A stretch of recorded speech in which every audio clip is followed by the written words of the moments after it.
Good morning, good afternoon, good evening, no matter where you are in the world. This is Howie, and I'm here to help you win with money.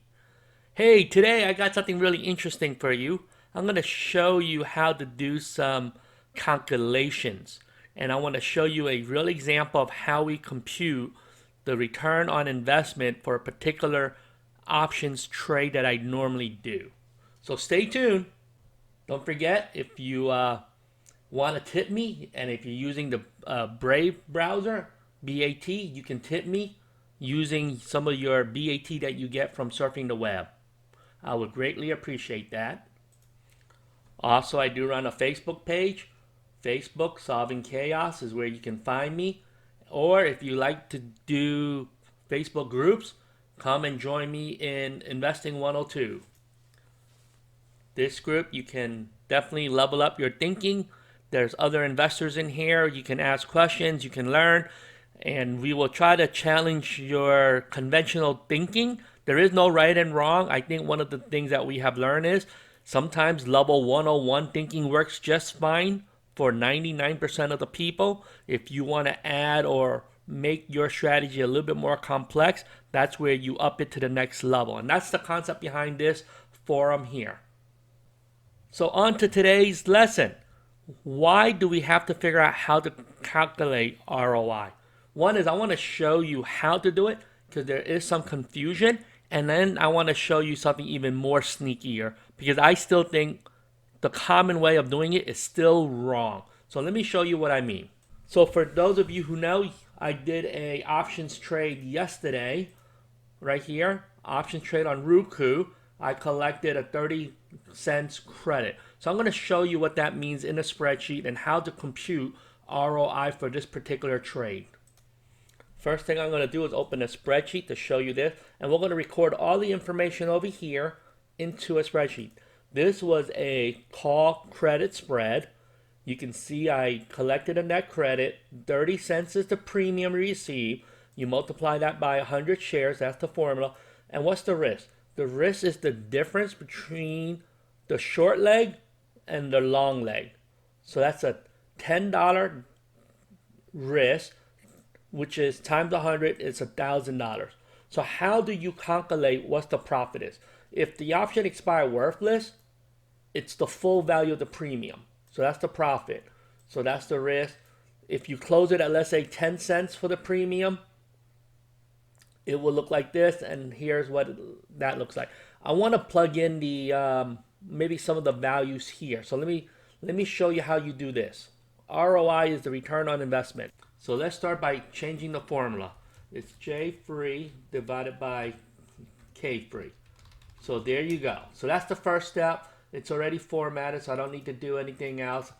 So based on simple math, it's saying I will make 3% on this trade if it expires worthless. If I close it out early for 10 cents, I'll make 2% on the trade. But how do you analyze this? So this is the yearly rate of return. So I'm going to show you real quick. There are plenty of websites that explain this concept. This is just one of them. I'm going to show you. This guy even show you the formula. So this is how you analyze it. So I'm just going to plug in this formula into my spreadsheet.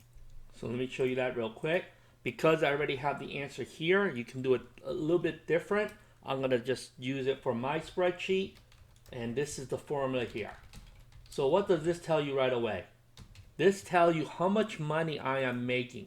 So on this ROKU trade that I put on yesterday, in theory, I'm going to make about somewhere between here, maybe 2% return. But that's for 2 days of risk. Now, if you analyze it, it's saying I'm going to make this much. Now, there's a problem with the analyzed rate of return. You can't put this type of trade on every day or every 2 days. I'm playing weekly, so it's not going to work. However, in theory, you can do something close to it if you are playing something that's traded 2 or 3 times a week. SPY and SPX, I believe, are traded 3 times a week. I know SPYs are. But if you play something that has more of a daily option expiration, or 3 times a week or multiple times a week with the indexes, you can do that. But my point is I want to just show you the map. Now, why is this interesting? Let me bring in another example. I'm going to bring in an SPY that I just did recently, and you see that here. I did that also on just a few days ago. And very quickly, I just plugged in the numbers here. You'll see it. It's the same model as what you see on top. The only difference is this is a 4 contract. My ROKU was a single contract. But the numbers will still work. I just have to make sure you multiply it by the number of contracts, which I did.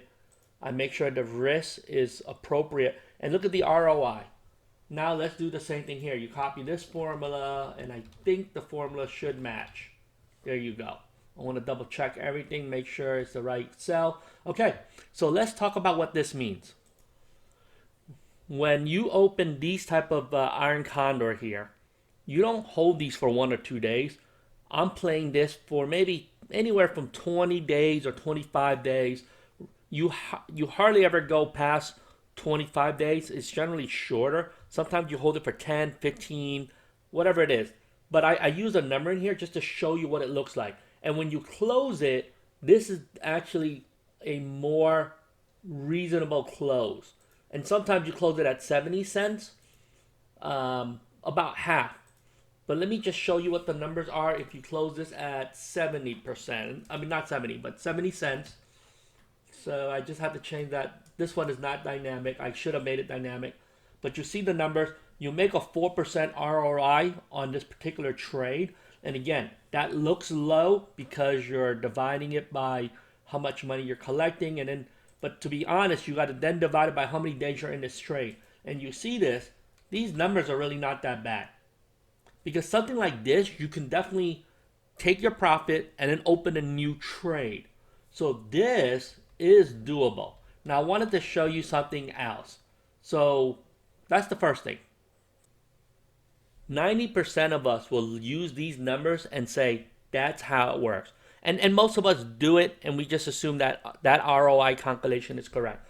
But for any of you who've been doing options longer, you'll realize that when you sell an option, like I have here, you receive the credit. And how much buying power is it taking up? So I'm going to work this example out in real life. So this should be $4,000 max risk. But we do receive the premium up front. So what I want to talk about is, let me show you what the math should be. So now let's plug in the formula to do this. It will be the profit divided by the max risk minus the premium you collected in advance. And what I want to do is just put a F4 over here. So I can just copy this down. And there you go. That is the true ROI. And I'll explain that in a little bit. Let me just fix the numbers real quick here. And the last thing I need to do is fix this one. So you take this answer, and it should be times the 365 divided by the days in trade.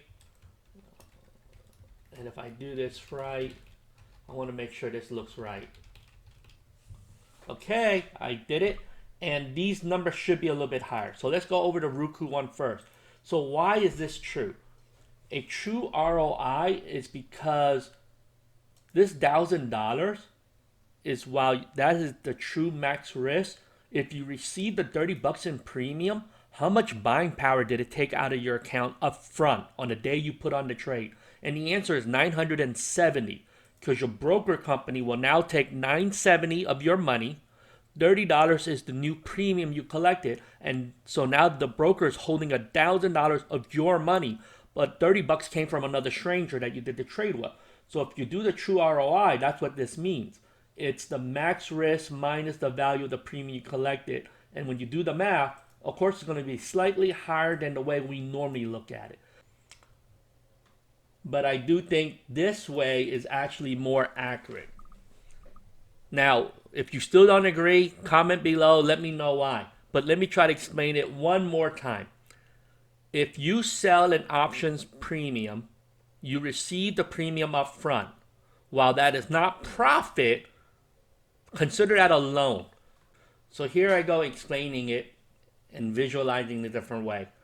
Most people use this total max of 4,000 as the denominator, and then they calculate the profit divided by that.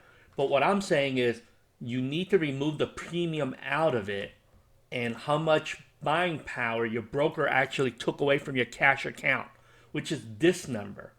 So what that means is this $400 or $476 was lent to you because you opened a position, you received the premium, the money's being lent to you. So this is what the broker's holding while the trade is active. Until you close the trade, and I use a scenario where let's assume you close the trade close to what you got in it. So you made almost nothing. You don't so the numbers are so small that it doesn't really matter. Like between this and this is so small that it really doesn't matter. You would need to go into the next 3 digits or something like that before you see a difference. You see that? Because what I'm saying is this money is being lent to you. It is not released until the option is the trade is closed, and then the broker will settle everything. They'll figure out how much of this to release back to you and how much of the premium is actually profit or in one sense or loss. So this is why it's really good to understand the numbers. Again, I'm not trying to argue over 1% or 0.5%. I don't really care. But beneath the covers, this is what the math truly is. I like to always think, hey, regardless if you use this number, technically you're making a little bit more than you think because of the way the math should be. So with that being said, that is today's episode. This is how you should calculate ROI. Like I said, I'm not saying you have to use this true ROI based on the buying power that your broker company received. But in theory, that is what's really happening. It just means that most of us are computing our ROIs incorrectly. With that, hey, let's do this together. Let's do this $1 at a time. And as always, have a profitable day. Bye-bye.